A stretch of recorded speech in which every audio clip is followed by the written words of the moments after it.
working hard to achieve 4 goals at the same time. The first is to make the very best biochar. The second is to use as much of the process energy as possible.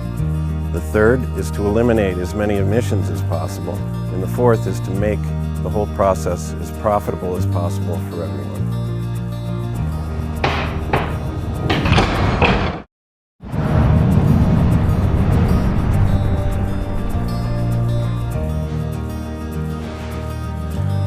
No matter what biomass we put in, we get out carbon.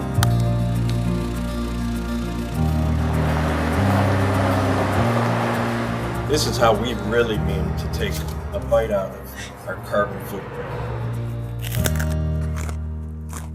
Good stuff. We just did some potting soil with 1/3 of our product called Biochar Source in the potting soil, and kale. Tithonia is the Mexican sunflower, right? Yeah. Radish, calendula, nasturtium, dill. So when you kind of look at the side, you can say, oh yeah, these dill are a little better. Nasturtium's a little bigger. You get to calendula, it's like day and night difference. The radishes are stronger. The tithonia, the kale. So even at this stage of the game, we're seeing the benefits for the seedlings. And so what I wanted to do is start to show you stuff that we've done. This was spring of 2014 in these greenhouses. Pat Battle, he kind of manages the Living Web Farm's production. He got some biochar and he put it in about 0.5% by volume into the sandy subsoil he's got here, but used pond muck to build the fertility up in his greenhouse. I don't know if you're all familiar with, there's something called cation exchange capacity. You see it on a lot of soil tests. It's the ability of the soil to hold positively charged ions. It's kind of a good measuring stick for the capacity of a soil to hold nutrients. A lot of soils in the southeast, high clay soils, are CEC numbers are like 4 or 5. We had a guy at the growers school the other year, organic grower school, and he was showing how a year after he put the biochar in, he got to an 8, and he was thrilled because he just couldn't do that with compost. Here, Pat, using the biochar and the muck, he got up to 21. Now that's approaching the cation exchange capacity of a native prairie soil. So that's a huge holding capacity for your soil. It's kind of like that bank vault of that soil, just got a lot bigger and you can put a lot more in it. So on 24-inch spacing, he was able to get an average 26 pounds of tomatoes per plant. So that's impressive to some of the tomato growers in this region who are, you know, used to doing some pretty amazing things and not seeing that kind of effect. This is 2014. Bob at his farm on Cape Cod. Now it's a pretty sandy soil, and we have seen higher yield benefits in sandy soils than soils that are higher fertility. But in his potatoes, he got a 50% increase in yields. In order to measure it out, we took everything as if you were a gardener with your 20-quart bag. So one 20-quart bag, he went 45 feet down the row, and in that trench, that's where the potatoes went, or with the corn, that's where the corn went on that same row. And so 50% increase in yield on the potatoes, which I was very impressed. I didn't think it was going to be that good. And on the corn, 69%. Again, that's to me almost unheard of. It's really rare to see that kind of result. Over here, I wanted to show you, again at Bob's place, tomato transplants. Some of you might have seen this in our booth the other day, with and without. So at 7 weeks, you can see you're building a more sturdy, tougher tomato transplant. I also build an inoculant, which we'll be coming out with. It's even more highly concentrated than these products. And I would see similar results to this in my trials. I did trials for about 7 years at Virginia Tech. What was interesting, we would have side-by-side trials like this. We'd put the tomatoes out in the field, and within a couple weeks, you're like, oh, I guess it's over. It's not really working, because these tomatoes would just stop their growth and these would catch up. And so the leaf surface area, you go, oh wow, it's not working. Well, what was going on here is when these tomatoes hit the field, their biology was moving out. They were just doing root biomass for a while. And it turns out they would mature earlier, so they flower earlier, they yield earlier, 1 to 2 weeks earlier, and we were averaging a 51% increase in tomato yield. So at that point, you know, again, we know the char is working. This is some stuff from different people throughout the world.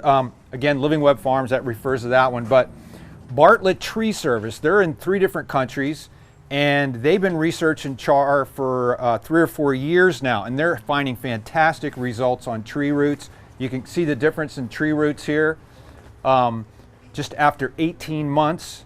And the Morton Arboretum it's in eastern North Carolina. It's a huge arboretum where they're doing this research, and because of that, Bartlett Tree Service throughout the world is using char in a lot of their applications. So you can see some of the with and without biochar there. An international group is called the International Biochar Initiative. They've collected a lot of information throughout the world, different trials going on. You can see they got a 19% increase. This is a blue leaf trial that would have been in Iowa, and that's a company that makes char in Canada that's funded that. And they're going 3.9 tons per hectare. That's a pretty high rate in my mind. Whereas we're down much lower rates, but we're placing it right under the plant, which is what I believe you need to do. You want your plants to have the advantage over everything else. Over here we can see biochar source again. This time it's for Bob's green beans. And so what he did was he measured total biomass difference with and without the biochar source applied. Again, 20 quart bag, 45 linear feet. And then, so you look at that, oh, that's pretty good, more biomass. But it turns out where's the real concentrate happening? The yield of the beans was 60%. So again, when you think about these things in terms of sustainability and profitability, if more growers can move to what I call carbon smart agriculture, where you're putting carbon in to build the biology and you don't kill the biology will work for you in ways that you didn't think was possible. I mean, every time I see some of this stuff, it just blows me away again, because it just shows that in agriculture we have our physical tools, our big tractors and tillage implements and subsoilers, and we've probably taken that technology as far as it's going to go. The chemistry, they've refined huge amounts of different kinds of chemicals to do different things, and they've had that dial turned way up also. But the biology they've largely ignored. They've gone through, okay, if there's disease, we got to clean everything, kill everything. But it turns out, if you work with the biology, it's cheaper to work with the biology. So we need to turn that dial up. And if we do that, the other more expensive things of the chemicals and the machinery can be turned down.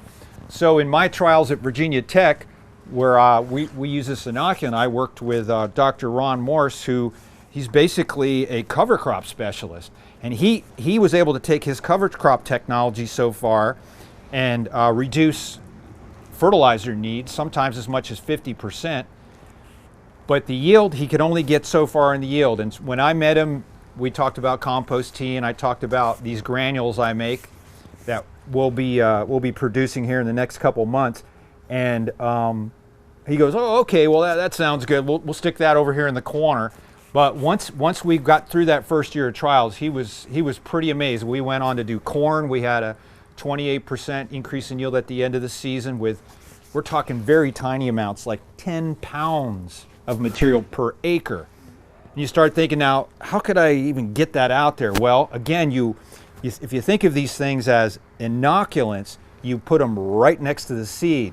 So when the seed's being dropped, you can use on some of the old tractors, they'll have old insecticide hoppers. You clean that out. You don't want insecticides. You want the char inoculant placed right next to the seed. So at that point, it really starts to become economic. And so we were getting yield increases. And once he saw that, we went on to do peppers and potatoes. And when we got to tomatoes, that's when he mentioned, oh, you should have seen the first pick. And I'm like, no, I wasn't there. What were you talking about? Oh, well, the yield was even bigger. And when you do these kinds of trials, how much money do you want to spend? I mean, you can spend hundreds of thousands of dollars testing every little thing. So I say it's kind of like gambling. I only got so much chips. What am I going to place my chips on this time? So I was like, okay, all the chips. First pick of tomatoes. Let's gather all the data. And that's when we started seeing these huge 51% increase in yield. That's a huge amount of money to a grower. And eventually I want to be able to demonstrate that right here in Mills River, where we got a lot of tomato growers. So that's the point where we talk about farm scale. You know, if we were part of one of these tomato farms, they could be using the heat to heat greenhouses to start plants. You could even use it to cure garlic and dry different crops. But in the end, it's the other products that really take you to the next level. And so we haven't even rolled out all we can do with the liquid condensates, but there's a bunch of applications for those. The char, once you charge up the char, you can start to cut costs. And at that point, that's when you really affect sustainability. And so that's kind of what the poster was trying to say there, that you know, one way or another, we all vote with our pocketbooks every day. If you buy, you know, I like to use the White Dog Taco Shop down there. First time I went in there, I was like, okay, corn, yeah, this is non-GMO, right? Oh, nobody cares about this. I said, yes, they do. Yes, they do. And they're voting. You know, when you're buying corn chips, is that organic or is it not organic? If it's not organic, good chance it's contaminated with GMOs. Now, however you fall in your opinion about GMOs, it's not a very sustainable technology in my mind. And so a lot of us, early days of organic, we would buy the organic tomato because we knew we were supporting that kind of agriculture, and that kind of agriculture has grown really fast, and there's a lot more material out there, there's a lot more education, and there's a lot more food. I think in the future we'll also be able to vote with our pocketbooks for carbon capture. We'll be able to say, hey, is that the carbon smart tomato? Did they put more carbon in the ground? When we're choosing organic, we're choosing for that system. We could also be choosing for carbon capture, and I think we're going to see a lot more of that, because as farmers start to be able to do this, they're going to learn that they can do things cheaper. And as soon as they can learn how to do that, they don't mind that it's organic. They'll be happy to go that way. And that's kind of part of what our mission is to get more people doing this. Granted, you got to be at a certain scale. We feel like this is a good farm scale if you can use this much energy. And but there's so many downstream benefits, and so I guess I'll go to you, Bob, because I got a question. Yeah. What did you mean by Biochar Inoculum? Okay, so we charge, and we haven't really got into a whole lot of detail here. Okay, so when the char goes into those bags, then we blend it in that little green mixer, and once the biology moves into that pore space, some of us, yesterday I was handing out a card that showed it what the char looks like under a microscope. It has this huge pore structure. And so we take the biochar and we load it with biology coming off of compost, worm castings. We even put mycorrhizal fungi spores in there because they are symbiotic with plant roots and make better plant roots. So at that point, that char is not just like a soil amendment like you would compost. It's actually an inoculant. So when I talk to people about applications, I talk about banding it right down the corn row, because you want to get it right next to. Or do you mix it with like compost tea or something? No, those amendments they're not dry. It's moist. The char, you know, it's relatively dry, and the compost is, you know, 50% moisture. So you'll have a migration into that. Then what you're trying to do is make it wet enough for the biology to be super active, but not too wet, or it's not going to be able to be applied. You know, you got a limitation there. And some of the key pieces, like at Virginia Tech, prior to the corn being planted, a cover crop was tilled in, or prior to the transplants of tomatoes, say, being transplanted, a cover crop's tilled in. That cover crop is food. Now our biology lands there, finds that food, the biology goes up again in populations, cycles nutrients faster, then it costs less to grow the crop. So at that point, the loaded biochar becomes an inoculant. It's you know, it's beyond amendment. It's beyond what it could do in terms of NP and K, well beyond it. It's the interaction with the biology bringing the nutrients to the plant. Does it work with no till? I mean, Yeah, matter of fact, Ron Morse, that's one of his big things. And there are some videos up on the Living Web Farms you can look up there. His thing is he was in agriculture, but also horticulture. And the idea that you could have no-till, permanent, raised bed, beds. And so you could have your cover crop. You could knock down your cover crop. He even has one of the things he was showing us, his machine. We didn't run it, but he showed it to us, where you could slice open through the cover crop, lay down your inoculant, transplant, and shut it in one pass. We're still trying to get that machine out there because that was amazing to see. But yeah, it fits really well with that because the biology is going to help break that cover crop down faster. Pat has a great example where they flail mowed his sweet corn stalks after they had harvested, and he was away. He was out of town for a week or two, and he came back and he goes, "Oh, what'd you guys do with all that stuff? What'd you do? Pile it up over here at the compost site?" They said, "No, that's it. The biology of the soil actually ate that stuff after they had flail mowed it," and that's a good thing. A kind of a good test. If you after corn is harvested in the fall, and next spring you're driving by a field and you still see those corn stalks sticking up, that's because that soil doesn't have the digestibility to eat that stuff up, because it should be there. And it's up to us kind of to get that biology back in there, because when you do, everything moves more efficiently. I know there's another question. So do you then apply it every year, or do you? Down the row I would, in a band application I would. And but over time, you'll build the CEC of the soil up. So personally, to go at, some of these organizations are talking 10, 20 tons of the acre. I don't think that's going to be cost effective for most applications. Granted, if you're in a drought and you're in sandy soils, and maybe you have to go that to hold more water.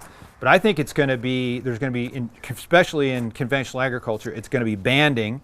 And each year you're going to build the soil up a little bit, but now you might go into a specialty crop and you might go, okay, let's load it up. But I think it's going to be most efficient when banded, put right under the plants or with the plants at the time of transplant. That's when you're going to get your biggest bang for your buck. Now, if you start out with a pretty rough soil, you might want to start, more char to get going. Yeah. So you're really turning the soil into humus.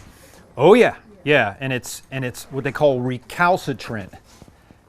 The char, the best science they've got so far is it takes 1,000 to 2,000 years to break down. See, it's made at that 850, so it's not going anywhere. And so for all intents and purposes, stable. They call it recalcitrant. It won't break down. It's going to be there. Yeah, but it's the char is beyond humus. I don't know how to describe it any different. They've gone in. I don't know, I think I got it in my truck, but I used to do this PowerPoint presentation about the Great Plains. They've been able to go in and carbon date the carbon of the Great Plains. And the soils of the Great Plains are called mollisols, fire-derived soil. The carbon, they date it, it's all prior to colonization. And people are like, well, it must have been a lot of lightning strikes. Yeah, there were some lightning strikes, but there were massive amounts of people burning the prairie to kill the woody species to have better grassland. The fire will just go right across the grass, but the woody species char down. And they now know that 98% of the fertility of those soils is due to the carbon that's still there, added prior to colonization. Yeah, it's still there. Yeah. So the char won't last as long if it gets too hot? If in the soil you could get it above 850, yeah, you would probably start to burn it down. But in the soil, it's super recalcitrant. That's the word they use. So, yeah, it's very stable, lasts a long time, and the great thing about it is you can continually build it while doing other things with it. See, that's where the real synergy comes in. It's like a win-win-win-win-win. It just keeps going for all the things you can get. So Bob was going to tell us about how much carbon dioxide. Among other things. Yeah. We can take a quick break and come over and see what wood gas looks like when it's burning.